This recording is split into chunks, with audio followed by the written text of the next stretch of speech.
Are you interested in leveraging business relationships for profits and gain in your career or your life in general? Hi, I'm Justin Hitt with Inside Strategic Relations, and I'm simply answering some questions that we get from subscribers periodically so that you can understand not only how to leverage business relationships, but the value that you will bring to others by doing so. So let's talk very specifically. The question came in, how do I leverage business relationships for profits? Now, to be frank, there are different kinds of business relationships, and there are different kinds of profits, and there's always a mutual gain. So let's talk about the different kinds of business relationships. There are business relationships where you are serving your customer. So you are a provider of services, and you're delivering those services to a customer, and you follow procedures, you have certain controls to make sure you deliver quality product, and that's one kind of relationship. There are strategic relationships where you are looking to be hired or to be brought to the next level. So you could be a salesperson looking for a decision maker, and you're going to satisfy the needs of the decision maker to a certain point pre-sale in order to gain trust, in order for them to make a commitment to you delivering a service post-sale. Different kinds of relationships. There's a relationship where you're an employee and you have a manager and you need to follow the guidelines of the manager. And sometimes you got to bite your tongue because the manager is doing certain things that you wouldn't do that way. But again, the relationship is your subordinate to the individual. So if that really bothers you, you need to be looking for ways to profit outside of the relationships that you have by cultivating and developing different kinds of relationships. Now, there's the entrepreneurial style relationship where you're going to seek out the problems that a particular audience has, and then you're going to solve those problems using the subject matter expertise that you have. So the first thing is, if you want to leverage business relationships for greater profits, you need to understand what business relationships you already have, and then what business relationships would be advantageous to create. Okay, next, let's talk about profits. There are about 8 forms of capital, and those capital include the insights and knowledge you have, the relationships you have, the actual monetary capital, the equity capital. There's a lot of social capital. There are other forms of capital that if you have in surplus of your need, this is very important. Profit is surplus of your need. So if you have an income and then you have expenses, if your expense is less than your income, that difference is your profit. Now, I want to shift profit to free net cash flow, but that tends to focus people on the money aspect only. I want to challenge you to look beyond the money itself, because as we know with many different countries, the currency, the money itself, is not real. It's fiat, meaning the government has established value on it, and because individuals all consider it of similar value, that means a dollar will transfer to a dollar. When you start working cross-border, that dollar in one country might have a buying power significantly greater in a different country. So we need to look at what profits are appropriate for you in relationship in relationship to the resources you have and the resources you need for the future. So maybe today you need monetary profits. But before you can get to monetary profits, you need the value of relationship capital so that others will trust, like, and understand your unique value to the marketplace so that you perhaps can be promoted, you can be hired, or you can otherwise move forward. So if you limit yourself to monetary profits that are simply income versus expenses, you're going to miss out on the value that you may have that can give you leverage, that can give you access to marketplaces, that can give you a platform. See, if you're a subject matter expert and you've cultivated that subject matter expertise and you become a recognized expert in the marketplace, then you can access other people's platforms and then share a message or communicate in such a way that gets folks to raise their hand and join your list. So you've leveraged relationship capital by presenting yourself as an expert and being accepted as an expert. You've leveraged the social capital where the individual has an audience and you've been invited to speak to that audience. And then you're going to deliver and start creating the equity capital that comes with having a list of customers. So when you ask the question, how do I leverage business relationships for profit? The definitions help scope down what it is that you actually want. I do have clients that literally say, I want to leverage business relationships to make millions and millions of dollars. Okay, that's fine. Others will say, I want to leverage these relationships to be a recognized expert so that down the line I can have a stable income from expert status. So maybe they want to publish a book, they want to be a speaker, they want to be a consultant. And in other cases, a company might say, hey, how do we maintain profits because we have a reputational risk that we need to address? See, that's a little bit more complex. So they don't necessarily want to make more money. They just want to reduce the possibility of losing a lot of money. So one client, for example, they work a lot with transactions cross-border, and privacy is a big concern. And there's different laws like the California Privacy CCPA, which is California privacy law. There's there's a big LATAM, Amex. There's a bunch of privacy laws that most small businesses don't need to worry about. But in particular, the Canadian telemarketing laws and the U.S. telemarketing laws could mean a $2,000 to $4,000 transactional fine for every unsolicited message sent. So the company didn't have permission, and then they sent a message anyway, and they've got to be responsible for that. Well, again, that's not additional profits. They're solving that in the marketing side and in the service side. They want to reduce the risk of violating a law that's very obscure and difficult to work with, so that they don't have a financial risk associated with that violation. So laws, rules, and regulations. There's a lot of different ways of looking at this, but the key is, this is the most valuable key. Is what you're doing to build relationships and to gain profits of any kind, is that mutually valuable? Now, I love to see the win-win-win. So it's the three-way win. You win, your customer wins, and their customer wins. Now, you can go even further and talk about society. When you, so Subaru, for example, recycles 100% of their waste from their facility so that they have no trash. Now, do we know for sure that they're recycling 100%? No, we don't know that. But they make a conscious effort, and it's been in the public news for a while, but they make a conscious effort to reduce the amount of waste created in the manufacturing of their vehicles. That gives them a unique market competitive advantage that further aligns them to their typical customer base that is environmentally minded. And it does reduce their costs because they have been able to lower the cost of operations. Well, that is a win-win-win scenario. You don't have to be Subaru to come up with that kind of stuff.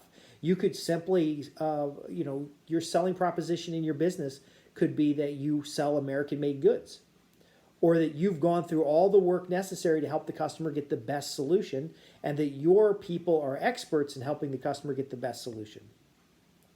Do you see how this works? So it's very important to look at this win-win-win. The more wins you can produce, the better the solution will be, the more stable the solution will be. So leveraging business relationships isn't about a manipulation activity. It isn't about setting people up for something. It's not a long con.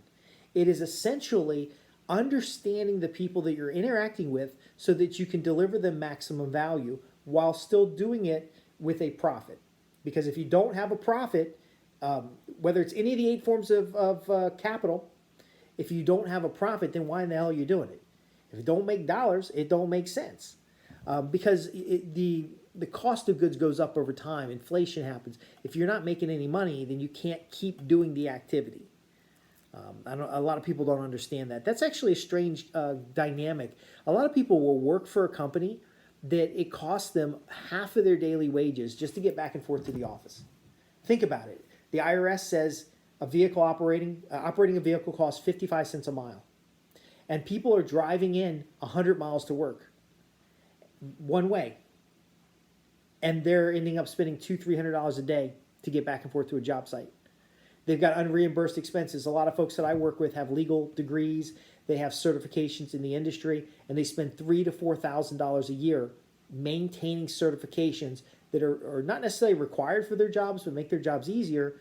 And the company doesn't put any money into that, but they never once subtract that from their gross income as a necessary and I almost said necessary business expense, but as an employee, you really should look at yourself as you incorporated. That you're going to deliver a service to a business, and that business needs to pay you enough in order for you to continue to be able to deliver service to the business. The typical employee that's been with a company for 5 years or more has half the buying power than they did the first day they were hired. Now, you can check that by getting your offer letter and then running it through an inflation calculator and seeing that even though the dollar amount you earn today is greater than when you started, it is less buying power than when you started with. That is not a win-win relationship. That's a relationship where you haven't been advocating for yourself. So it's actually the company wins because you've got greater responsibility, you've got more work, and you're getting paid less. It typically costs them less to keep somebody on staff than it does to just recycle people. You also get an opportunity to think about what is it that you want, what is the type of profit that you want. Perhaps you're getting older and you want to be able to have the profit of a comfortable retirement. So that might mean you need a lot of profits now because you haven't got the financial money set aside in order to go and retire. And you may be looking at how do you transition. So some of the clients I work with, private clients, they've had a very successful big ticket career, $250,000 a year, $300,000 a year, and now they're getting near retirement and they realize they had a high income and a low net worth. So to get near retirement, they're going to have to continue to work in retirement. So they're looking for an opportunity that's going to let them travel. I know there's COVID restrictions and stuff. Travel's not as fun anymore, but you can use web interactive stuff like this. They want an opportunity to leverage the expertise they already have. They don't want to learn a new skill. They want to learn how to get more from the skill they already have. And they want an opportunity to mentor or to interact with people. So as they get older, they might want to transition into consulting. But there's also younger clients that are in big tech businesses making $400,000 a year, $500,000 a year, and they want to make sure that they can not only continue to do that because it's highly stressful, but that they can convert as much of that income into net worth as possible so they can get to that point where they got $1 million in the bank spinning off $40K. Typically, $1 million in the bank will spin off about $40,000 a year. You can reinvest that to grow the money, or in the case of looking for financial security, you can have that $40,000 come out and be part of your an income stream. Again,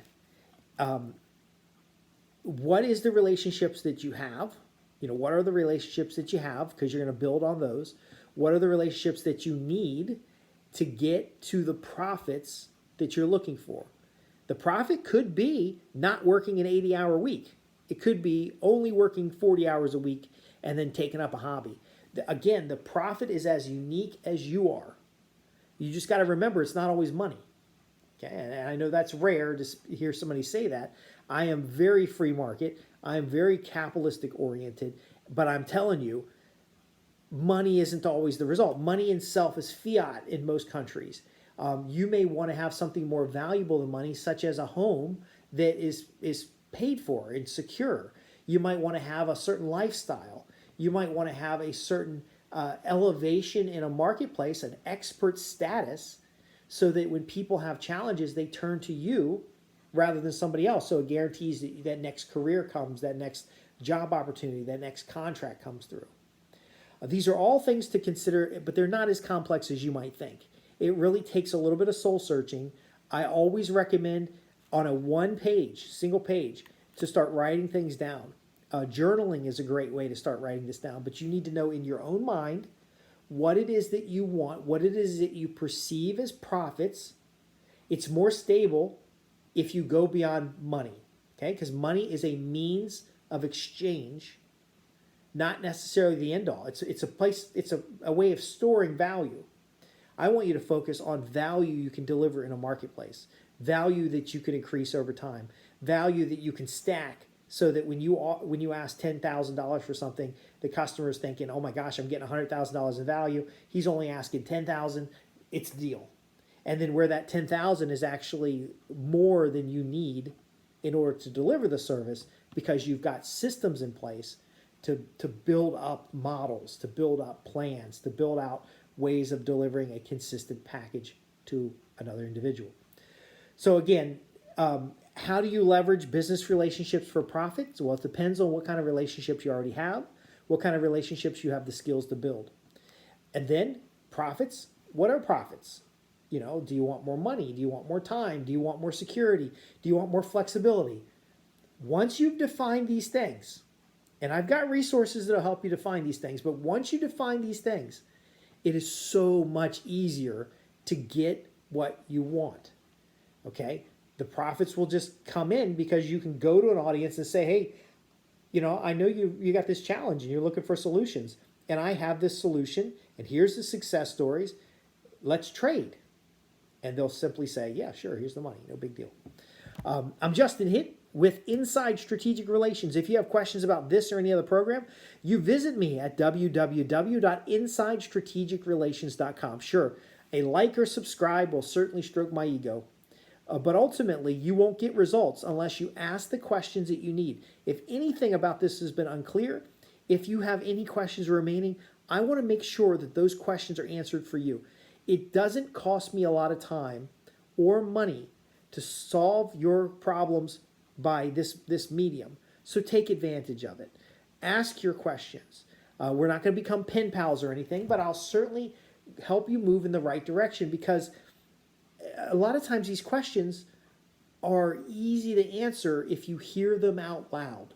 So how do you leverage business relationships for profits? It's a system. It's a system built on understanding that there are different kinds of relationships and there are different kinds of profits, and very often you can make the two match. So you can find an audience that has a desire, something they want to spend money on, and you can find the vendor that has the solution, and you just put them together. Okay, I'm not trying to make this overly simplified, but you become a matchmaker, you become a consultant, you become an advisor, you become somebody who brings people together to build the different forms of capital, and then it doesn't matter what the economy does, it doesn't matter what the government does, you just do what you want. I'm Justin Hitt with Inside Strategic Relations. Visit me at www.insidestrategicrelations.com, where we help you transform business relationships into profits guaranteed. Thanks for listening.